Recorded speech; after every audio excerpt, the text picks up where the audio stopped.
See, mistakes are beautiful, leading on to our next topic, the fear of failure, how to overcome it. Now, everybody knows what it's like to experience failures in life. Even legendary icons like Walt Disney, Oprah Winfrey, and Henry Ford experienced failures before overcoming them to reach the success they've had today. But what do you do when you feel like you're stuck in a rut of disappointments and there's no way out? Well, here to tell us how we can turn our failures into stepping stones for success is Wesley Chan, a certified NLP coach with Vision Alliance, who has made it his mission to inspire people to unleash their ultimate potential and strive towards fulfillment and happiness. Welcome back to VBuzz, Wesley. Thank you so much. Yeah, thanks for being with us. All right, Wesley. Everybody, well, at least everybody, especially me, I hate to fail. It's just this thing in my mind where, basically, oh my God, I failed, I made a mistake. No, you hate yourself. You beat yourself up. What is the most common attitude when it comes to people you have dealt with and failure? Okay. I think we all hate to fail. So I think before we start discussing about failure, I think it should also start to define what the real meaning of failure is. Failure is not when you don't achieve something. Failure is only when you stop trying. Okay? Now you don't fail unless you stop trying, because as long as you try, you have a 50% chance to succeed. We all learned that way back when we were all little babies, when we learned how to walk. When we fall, it doesn't mean that we fail. And none of our parents will say, oh, it's okay if you continue crawling for the rest of your lifetime. It's just to keep trying and go. You see, failure is when you stop trying. And based on my experience, I think one of the most common attitude that people perceive in terms of failing is they're scared, the fear of failure. Whereby it's so overwhelming, they're scared to fail, the fear is there, the limiting belief is there, until they don't even dare to take the first step. You see, because in the study of NLP, we have the conscious and unconscious mind. Conscious, like we are conscious of our choice, we are aware. The unconscious mind is talking about when do you know it's time to breathe? When do you know it's time to drink water? So it's very unconsciously done. So fear and limiting belief are all installed in us throughout our years of experience. Could be, maybe we have failed before. Could be, maybe we have done something wrong before. We have mistakes before. So the fear is like, what if I do it again? I will fail one more time. So that's the most common attitude. But again, fear of failure and mistake is a mistake. It's a mistake. So just do a retake. So that's what we tell people. So it's just a feedback. If it's not working, just try again. That's what we tell people. So why do you think then do people fail? Are you saying that people it's not a failure? Why do you think people make mistakes? The main thing that I see when people fail or when they don't achieve their goal is, number one, they are not hungry enough. They don't want it bad enough. They try once, twice, and then they just give up. And the second thing is, people are not flexible. We talk about not giving up, persistent, keep doing what you do, but it's also to keep doing, be persistent with different approach. So be flexible, think of other ways you can approach the same goal. And the most common one that I feel why people fail is because they are self-sabotage. Like what I say, the unconscious mind, due to past failure or experience, whenever they reach a certain point, then they tell themselves, maybe I'm not good enough. Fair enough. Or maybe what their parents told them, your elder brother is always smarter than you, your friends are always better than you. So they have all these self-sabotage thoughts in them, so it makes them doubt themselves. Perception also plays a very, very big role. And speaking about perception and how perception can work or work without failure, we will talk about that after the short break, so don't go anywhere.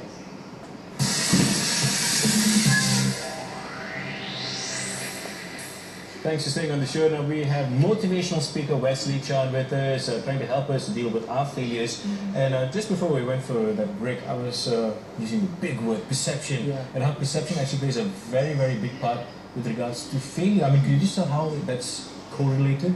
Okay, I think perception has two ways you can look at it. Number one, you can look at it as a feedback to improve yourself. Or number two, it could be a setback to improve yourself.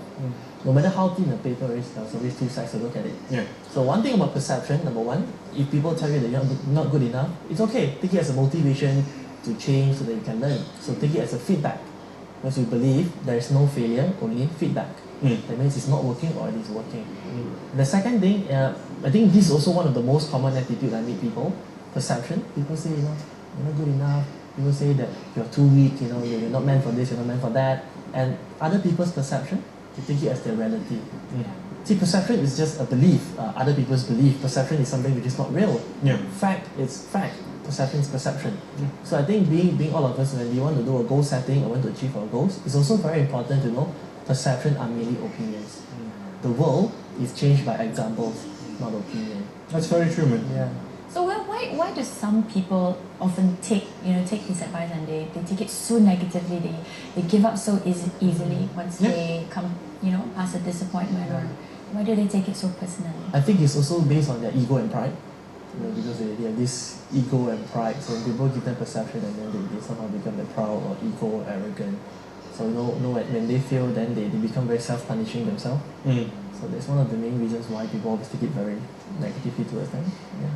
And also speaking about giving up, I mean, just from what you've seen and the people you've worked with, do you think people at times when they face an obstacle or disappointments, as we were mentioning, the first thing for them is just to give up because maybe that's the easy way out for them? I mean, how would you deal with the situation? How would you help educate these people to overcome that one point in time when they go head to head with the disappointment? Yeah, let me give an example. I think most of us have this one thing in us. It's like parts. One part of you want to go to the gym. One part of you want to stay at home, and the mind will take the easiest path. Because the unconscious mind will always take the easiest path towards reaching a goal. But it doesn't work. If you're just sitting at home and just sleeping on the couch watching TV, you're not going to lose weight. So in a way, the unconscious mind chooses the easiest path, but it's not always the best way. So in a way, like what you say is very true. Giving up is indeed very easy. You just do nothing about it and everything goes just normal. But you see, when you want to change needs effort. Habit needs effort. That's why when we say you want to form a habit, you want to change, you want to avoid giving up, number one, make sure you have enough motivation. The one tip that I can give to viewers out there, number one, when you want to achieve a goal, know the higher purpose behind. Example, let's say you want to make money. The next question is, why do you want to make money? For what purpose do you want to make money? Is it to travel, or is it to provide for a family? Is it to have more opportunities? So we always check with people when we coach people, what is the higher purpose behind? And the higher purpose, is it in line with their values? Example, I've met clients like this, they say they want to lose weight. I say, fine, why do you want to lose weight? I want to dress well. And then I ask them, is it important dressing well in a relationship? And they say, no, I want to be myself. See, it's somewhat conflicting. So when you want to know the higher purpose, make sure it's in line with your own values and beliefs. Now what I mean by value is like our core inside. Human are quite, we are very complex and things like that. It's like just onion layers. So the inner core of human are our values. Is it in line? Does the purpose, is it really what we want? So we always check the benefits. Right. Let's say I'm in line. Okay, Yeah. let's say I want to lose weight because my doctor says I need to lose weight. So I'm dieting, I'm following my doctor's diet, I'm doing the exercise, but nothing's changing for some reason. And in that sense, that's really demotivating. So how would you approach a situation like this? Okay, if you do what you've always done, you will get what you've always gotten. You need to check with yourself, your previous approaches, is it working well for you? If it's not, what are some other ways you can do it? Example, let's say if exercising is not good enough, what about checking your diet? Or maybe your time, your eating habit, or maybe you eat big meals. Or so you check with someone that you know, or someone have done it before. So there are many ways to approach to a single problem. That's why we always tell people to be flexible. It's always to be flexible and try different approach towards the same goal. Would you say that it's necessary to kind of talk to other people and talk to the people around you instead of just to keep the thoughts to yourself? Yeah. In terms of, I believe you want to talk about a problem, talk to someone who have done it before.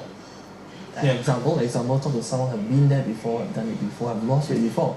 So when someone have done it before, we model excellence. So we ask what they done before that works for you. You can also adapt it for yourself. Wesley, I'm going to be very honest with you. I mean, I'm a bit of a different person. I work on a different planet altogether in my thought process. I mean, in terms of dealing with failure, in just my own case, I've always used failure to help me succeed or inspire me. I mean, that works for me. I mean, would you suggest that, or are there other ways? How do you advise someone to overcome that fear of failure? Okay. Now what happens is this, we all have events, experience. We have events that are happening to us. Maybe we don't get good grades, or we don't like the weighing machine that we see. So that is the event. But what is most important, like what happened to you, was your experience behind it. Example, when you don't have enough money in your bank account, there are two ways to look at it. Number one, you can try harder. Number two, you beat yourself up, you're not good enough. So it's not just about the event that's happening, but the experience that you give it to him. That's why I always tell people this technique called reframe. Instead of being a setback, change it to a feedback to improve yourself. Like what you say is very true. Use failure as a motivation to drive you further. That's what we can do. Yeah. Right. Well, now some people develop a fear of failure, or rather they believe that they have developed a fear of failure. Do you think this is why they kind of tend to avoid confronting situations where they may or may not like succeeded? Yeah. I think this is when you mentioned self-sabotaging, right? Yeah, exactly. Like what I've said, the unconscious mind will always think the easiest way. But it's not always the best way. That's why, example, like what I gave you just now, you want to go for the gym or you want to stay at home. So then you will choose the easiest way out, but it's not the best way out. So that's why we talk about this sabotage, fear of failure. It was developed in us unconsciously throughout the years. It could be our past experience. It could be we believe in what our friends say, we're not good enough, or it could be just not having a strong goal. So there are different ways that we can look at it. But you see, fear of failure in often many people, it gets too heavy in them, too overwhelming until they don't want to do anything. So what I recommend people in that way, number one, set a goal, and number two, break down your goals into small crumbs. You see, so that you take small steps, so when you see results, it gives you an adrenaline rush. So you leverage on that, and then you keep building further towards the next small goal, the next small goal, and the next small goal. So that's what you do. So it's basically, instead of saying I'm going to be here in such a position in 5 years, it's almost like a day-to-day process, Exactly. a minute-to-minute process. But there's also at times when you do that and you do achieve that, there are certain people who might tell themselves, okay, wait, as long as I'm trying, that's not considered failure. I mean, so would you say like setting these small examples or set goals is the best way to overcome that situation? That's one of the best, because when you set small goals, it's about the action that you take. Yeah. If you're just sit there having enough motivation but you don't do anything, it's no point. But you set small goals and you commit to it, you take small steps. One small step, one small step, one small step. When you look back, you have taken a big leap. That's why when you make small steps, you encourage people to move even further. That's what we always do. That's one of it. So that was something you would definitely recommend as well. Exactly. Yeah. I guess so. When you see little things accomplished, and you're like, hey, I could do that. I could move on to bigger things now.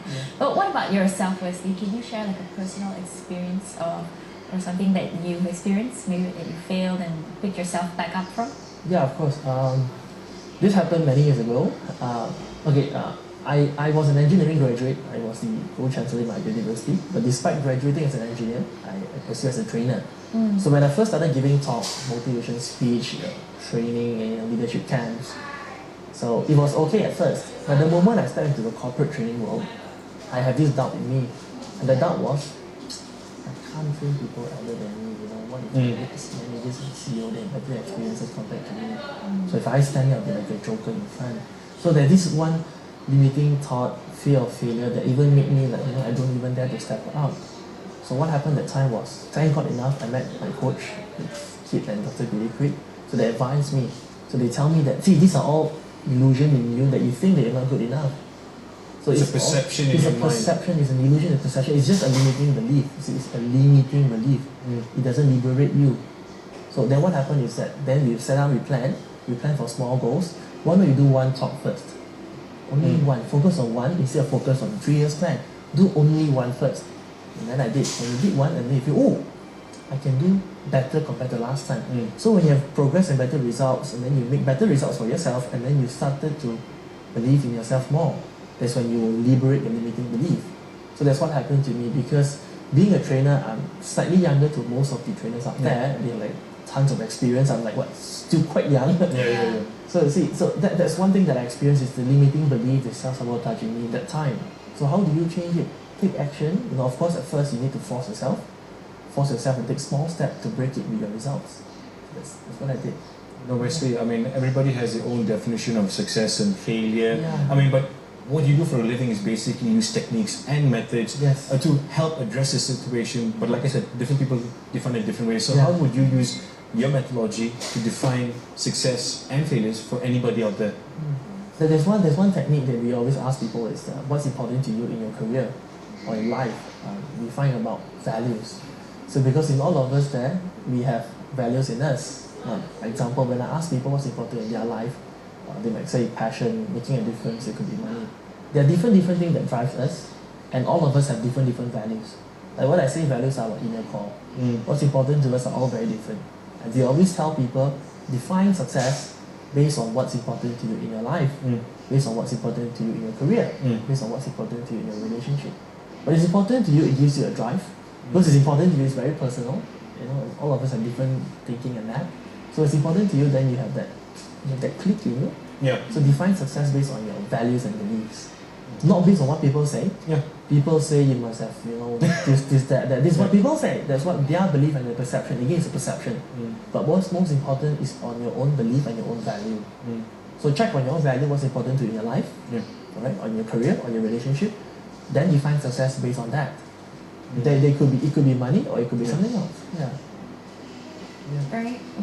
That's a perfect way to end the interview. Thank you so much for coming to us and giving us advice. Now we can go out there and conquer our fear of failures. Wesley, thank you so much for being on the show, Wesley. Thank so you. It's all about setting your own goals, your own little definitions for failures and success, and just believing in yourself. Believing in yourself, go out and do it. Don't worry, Roshan, if you go out and you fear of failure, you can always come and talk to me. I'll be here for you, buddy. Yes, and you can also punch me and knock some sense into me. Now, coming up on tomorrow's show, I'll be